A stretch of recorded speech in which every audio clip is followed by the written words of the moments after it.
Hey, what's up guys? Okay, so today's video, I'm going to talk about something that a lot of people ask about. It's like the number one thing people ask about slingshots. Which one should they get?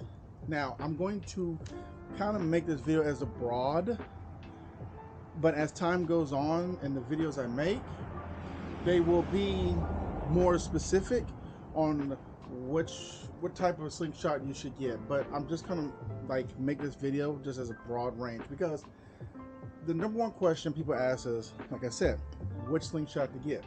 Should they get the older slingshot like my 2015, or should they get a newer slingshot, 2020 and above, 2021, 22, 23, whatever? Okay, so since I own both of them, there are pros and cons to each one, okay? And everybody has their own opinion, so this is just my personal opinion. And what makes me different from everybody else is because I currently own an older model and a newer model. I also own one the first year it came out, 2015, and the first year they switched over and players may start making their own motors in their 2020. So I do have a little bit more advice and experience. So with that being said, which one should you get? Okay, now, I gotta explain this. Okay, it's difficult, but it's easy. Okay, so the first thing you have to ask yourself is this: what does your money look like? Okay, basically, let me ask this. There's three questions you should ask yourself. One, how much money? What is your budget going to be? Two, what are you going to do? Are you going to be like doing accessories, putting lights, rims, whatever, music, all that stuff like that? Or are you just going to ride it just as a plain stock and just enjoy the ride and just be a rider? And the third thing you should ask yourself is this: is it something that you're going to be able to ride and keep, or something you're going to enjoy yourself in? Okay, those are three questions you ask yourself. So let me answer each question by themselves. First, what does your money look like? Okay, do not, and I repeat, do not buy something out of your means. Okay, let me explain something to you. A lot of these slingshot people, they're like, oh man, look at it, it's so nice and it's so great, it's so grand, look at my slingshot, it's fun, blah, blah, blah.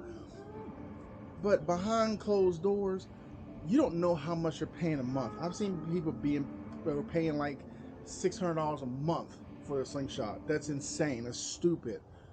Think about your money, okay? Think about how much you're willing to pay each month, or just buy it straight out, right? So here, so here, let me explain the situation, okay? Here is my 2015, which I bought for $8,000. Go look at another video. I made a video about that, but I bought this for $8,000 cash. So if any world would be perfect if you just buy cash, that's the best thing to do. If you're able to buy a slingshot cash, buy it cash.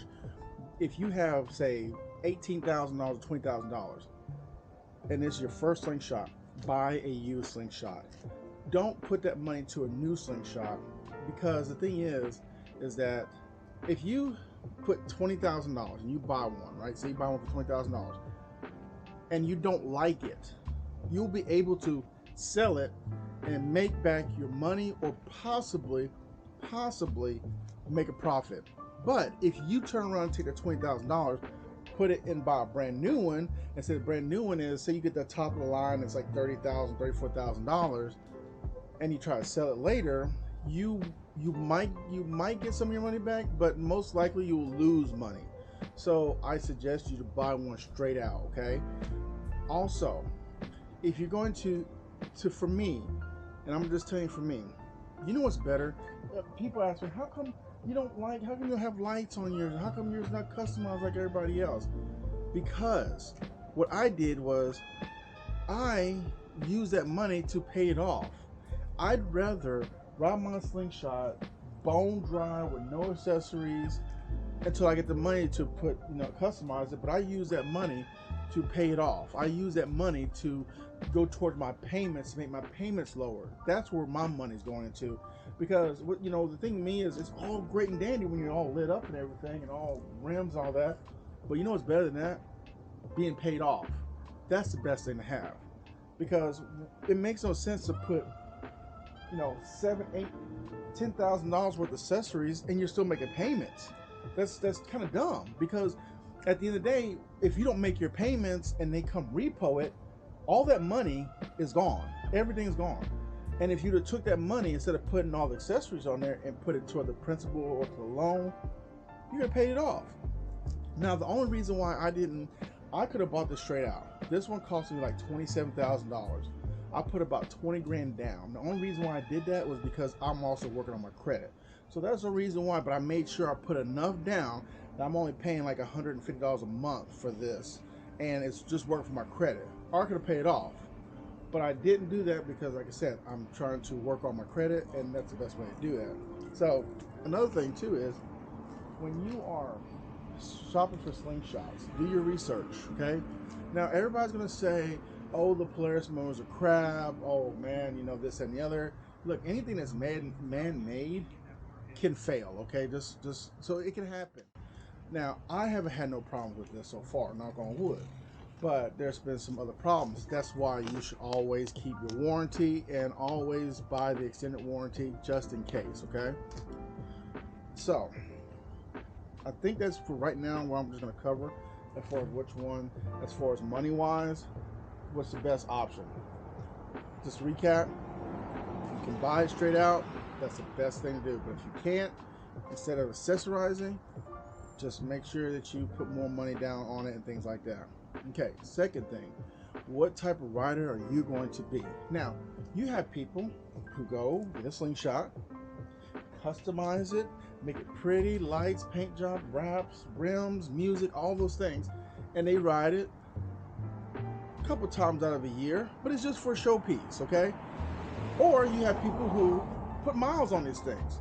Now, again, a lot of people who don't ride them on a regular, who just bring them out to like a function or a little ride.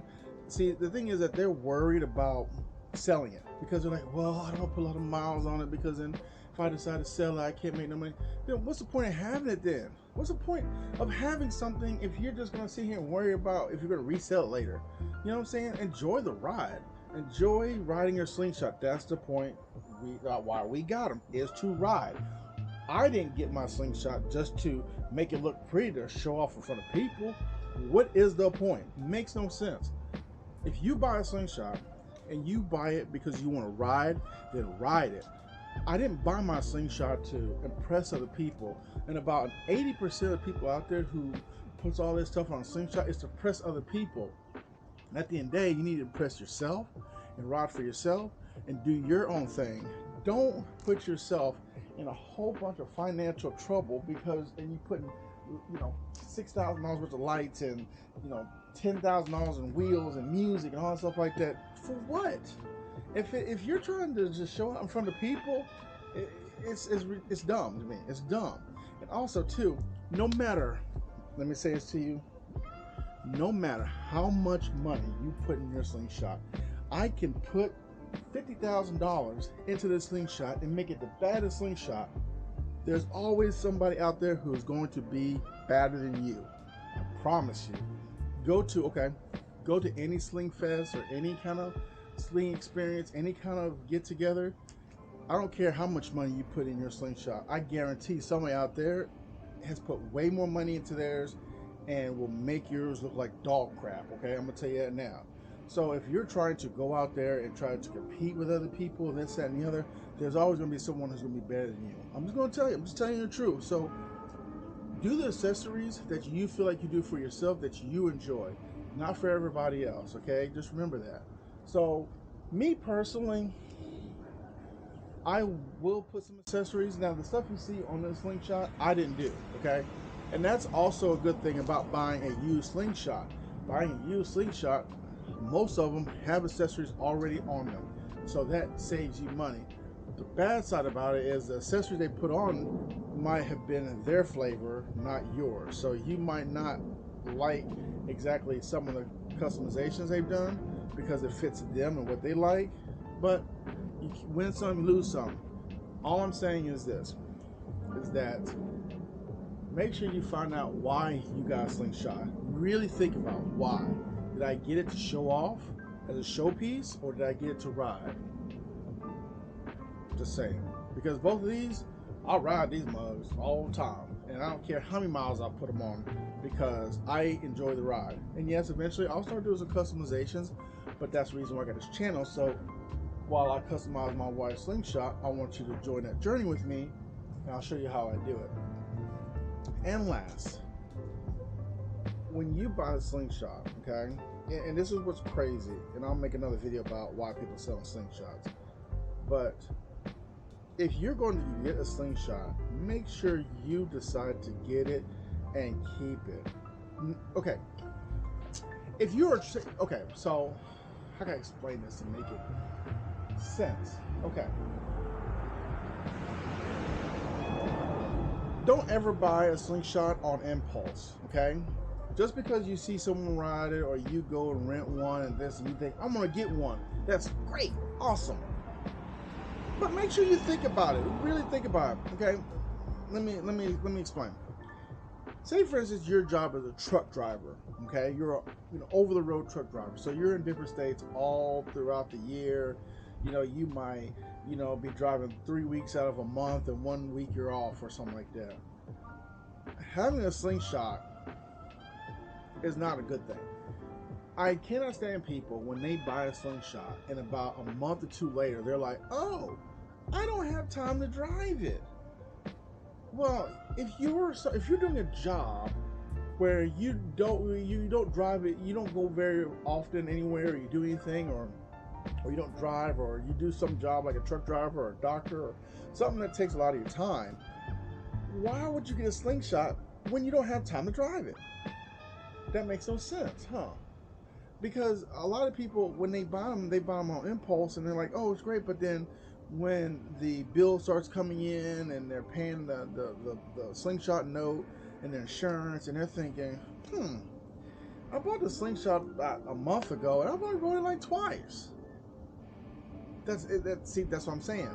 And then they say, well, I really don't need it then, and they sell it. That's one of the reasons why. So you should know your lifestyle before you buy your slingshot. Again, if you have a job that you don't have a lot of free time to enjoy these, don't waste your time buying it, because you're just going to turn around and sell it.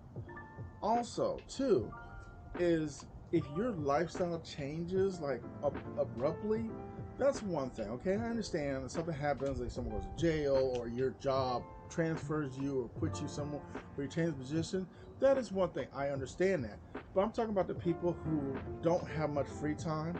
Or here's another thing, and people don't say this, and they're not going to say it because they'll be embarrassed, but I'm going to tell you, a lot of the people who sell their slingshots just like that off the rip is because they have to work extra hours, maybe get another job, or work longer hours to pay for a slingshot.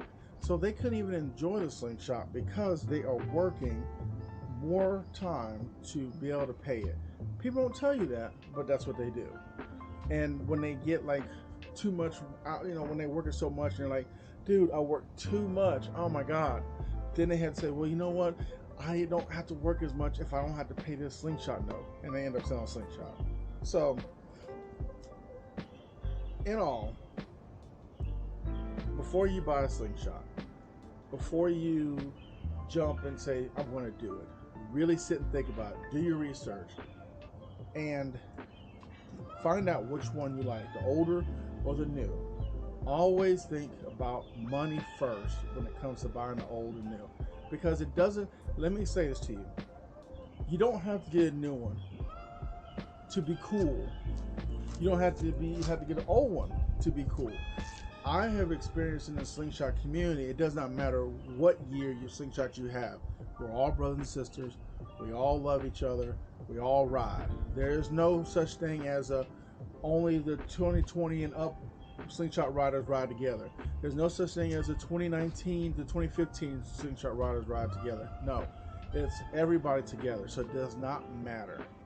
So just think about which one you want to buy. Do your research on the motors and on the stuff like that of which one that you think will fit best.